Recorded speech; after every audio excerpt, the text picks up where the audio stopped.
The elevator doors opened and Mia stepped out into someone else's life. She was wearing a thrifted sage green slip dress, the hem slightly uneven, her white sneakers already dusty from the subway. Her only jewelry was a thin gold chain her mom left her. Her hair was up in a messy bun held together by a pencil she forgot to take out. She looked like she belonged at a Brooklyn art show, not a penthouse engagement party with a skyline view that probably cost more than her rent. There were ice sculptures. Actual ice sculptures shaped like swans. Mia pulled out her phone. The address on the invitation said 34th floor. She was on the 34th floor. But the building had 2 towers. Wrong tower. You look like you just saw a ghost. She spun around. He was leaning against a marble pillar like it was something people just did, arms crossed, a glass of something amber in one hand. He wore a deep navy suit with no tie, top button open, like he got dressed for the event but quietly refused to commit to it. Dark hair, sharp eyes, the kind of jaw that made your brain short-circuit for a second before common sense came back online. "I'm at the wrong party," Mia said flatly. "Yeah, I figured." He tilted his head. "You haven't kissed anyone hello or screamed about a ring yet." "I don't even know whose ring this is." "Dominic Voss. My older brother." He extended his hand.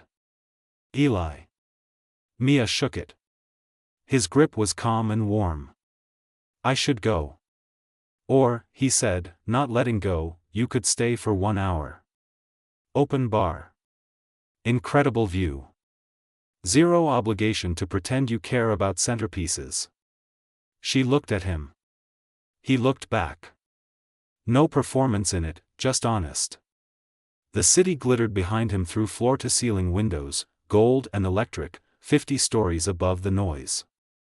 1 hour, she said. Eli smiled like she had just handed him something he did not know he needed. And somewhere across the room, a woman with silver blonde hair and a cold smile watched them shake hands. She did not smile the way guests smile at parties. She smiled the way people smile when a plan starts moving. 1 hour became 3. They ended up on the private balcony off the main hall, away from the champagne towers and the string quartet doing its best impression of a Spotify playlist. Mia had swapped her sneakers for bare feet, heels dangling from 2 fingers. Eli had lost the jacket somewhere inside. His white dress shirt was rolled to the elbows now, collar open further, sleeves catching the city wind.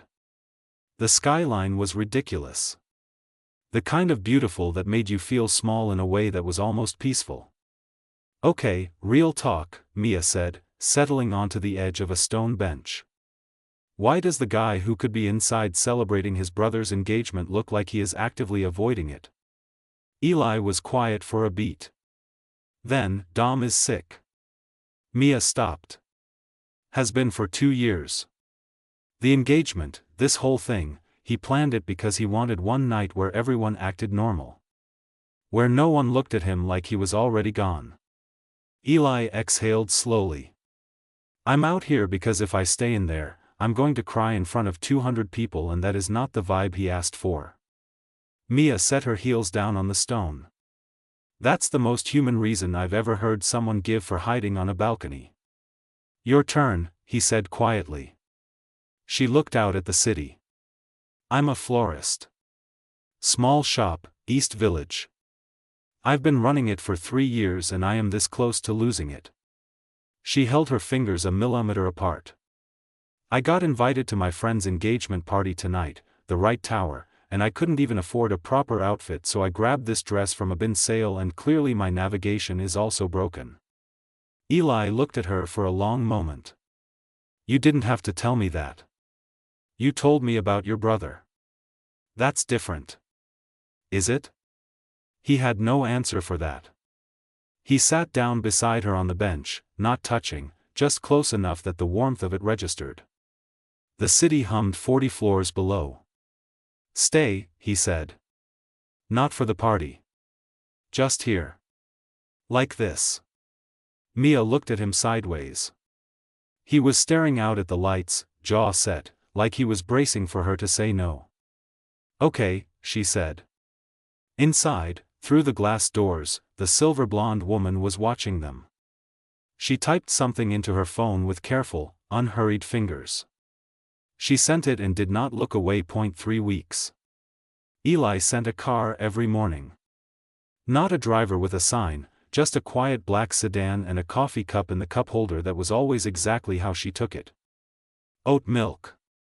No sugar. He paid off the back rent on her shop without telling her, and when she found out through her landlord, she called him from the sidewalk, voice shaking. "You had no right." "I know. Eli." "I know, Mia." She stood there in her apron, flower stems on her forearms, petals in her hair. "Don't do that again without asking me." "Okay. I mean it." "I know you do." A pause. "I just didn't want to watch you lose something you built." She had no answer for that either. That kept happening with him. The weeks that followed felt unreal in the way that good things always feel unreal when you're waiting for them to collapse. They had breakfast on his terrace, him in old gray sweats and a worn-out college tee, her in her work clothes, eating eggs while the city woke up below them. He was different away from the penthouse world, softer, funnier, more likely to argue about something dumb on his phone than talk about anything important. But the important things found their way in. One night he told her about the last conversation he had with his father before the man walked out. One afternoon she told him about the year her mom got sick and how she planted flowers every single day because it was the only thing she could control. They were building something. She could feel the shape of it. Then she walked into the shop on a Tuesday and found a woman waiting by the counter. Silver blonde hair. Ice-calm eyes. A camel coat that cost more than Mia's monthly revenue. She was holding a single white rose from the display bucket like she owned it. "You must be Mia," the woman said warmly. "I'm Serena Voss. Eli's ex. And the woman who funded the emergency loan that saved this shop 8 months ago." The world tilted. "What?" Serena set the rose down. "He didn't tell you, did he?" "Not a question. He used my investment firm to quietly clear your debt. I signed off on it personally." She smiled. "I thought you should know who you're really dealing with." Mia's hands went cold. "Why are you telling me this?" Serena picked up her bag and moved toward the door. "Because Eli uses people he feels sorry for. He always has. And when his brother is gone, so will he." She paused at the threshold. "I'm not your enemy, sweetheart. I'm the warning he never gave you." The door closed. Mia stood in the middle of her shop surrounded by flowers she had grown and arranged with her own hands and felt the floor shift under her feet. Her phone buzzed. A text from Eli. "Just left Dom's. Can I come over tonight? Need to see you." She stared at the message for a long time. She did not reply. She didn't answer for 2 days. On the 3rd day, Eli showed up at the shop at 7 a.m. He was wearing a faded black hoodie and dark jeans, hands in his pockets, hair disheveled like he hadn't slept. He looked like someone who had been rehearsing something on the walk over and already knew it wasn't going to land the way he planned. Mia was arranging a sympathy order. White lilies. Quiet, heavy work. She didn't stop when he walked in. "Serena came here," he said. "Yeah, I figured you'd figure that out." "Mia." "The loan, Eli." She set a stem down. "The one that saved this place 8 months ago. Before you even knew I existed. You routed money through her firm. She was managing a fund I contributed to. I didn't know it would end up here. When I found out after the party, I didn't say anything because I didn't want it to change what we were building. But it does change it. Does it?" His voice cracked just slightly. "Or are you looking for a reason to run because something good is actually happening?" That landed. She hated that it landed. She turned. He was standing between two buckets of roses, looking at her with the kind of exhaustion that had nothing to do with sleep. "My brother asked about you last night," he said.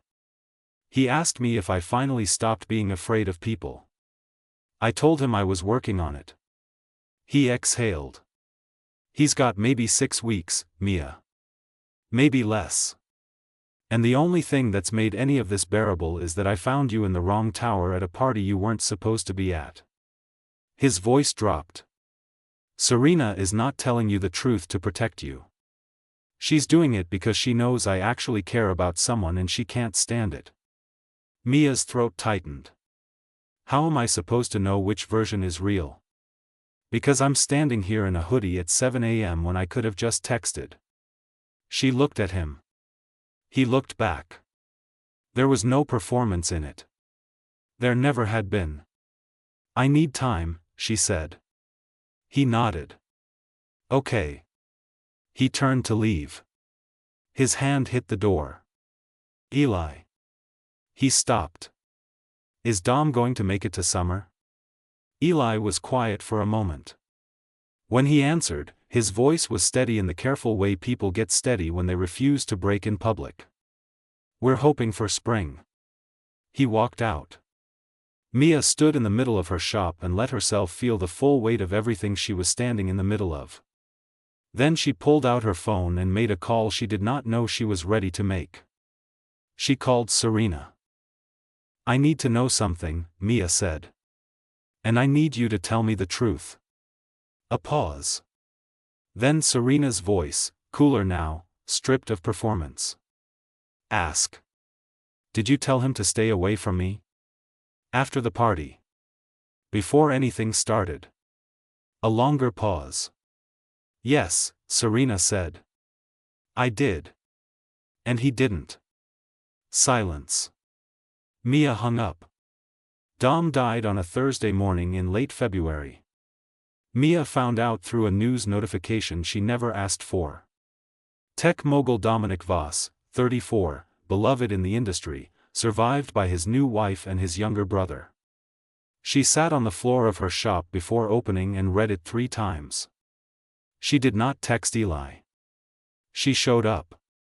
She took the subway to his building in the early gray morning, no car, no warning. She was wearing dark jeans and a cream oversized sweater, her hair loose, no earrings. She carried nothing except her keys and the single white peony she pulled from the shop's display without thinking, the way you grab things when your hands know before your brain does. The building's concierge let her up without a question. She found out later that Eli had added her name to the list 2 weeks ago and never mentioned it. He answered the door in gray sweats and bare feet, phone in hand, eyes that looked like they had been through a fire. He looked at her. Then at the peony. He didn't say anything. She held it out. He took it. And then he sat down right there in the doorway, on the floor, back against the frame, and she sat down beside him the same way she had on that balcony weeks ago. Close enough that the warmth of it registered. They sat in the quiet of it for a long time. "I'm sorry I didn't come sooner," she said. "You're here now." "Eli." "I know." He turned the peony stem between his fingers. "He asked me about you, a few days ago. Right near the end. He said, bring her sometime. I want to meet the girl from the wrong tower." His voice was rough. "I kept saying soon. I kept saying we have time." Mia's chest ached. She did not try to fix it. She just stayed. "He knew," Eli said. "About the loan. About Serena. He's the one who told me she had gone to see you. He said, go get her, don't be an idiot, life is short and I am proof." A sound came out of him that was almost a laugh. "He was always better at this than me." "Then listen to him," Mia said quietly. Eli looked at her.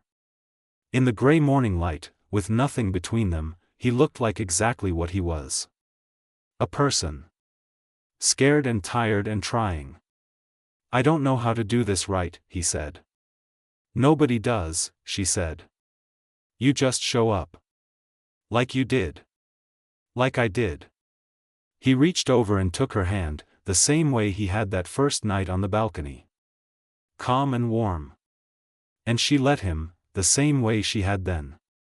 Outside the windows, the city was already moving, 1,000 people going somewhere urgent, running late, chasing things. Down on the street, a flower cart was opening for the morning, buckets of color against the gray concrete, small and bright and stubborn. The world keeps growing things, even in winter. Mia looked at their hands. Eli looked at her. Neither of them let go. The end.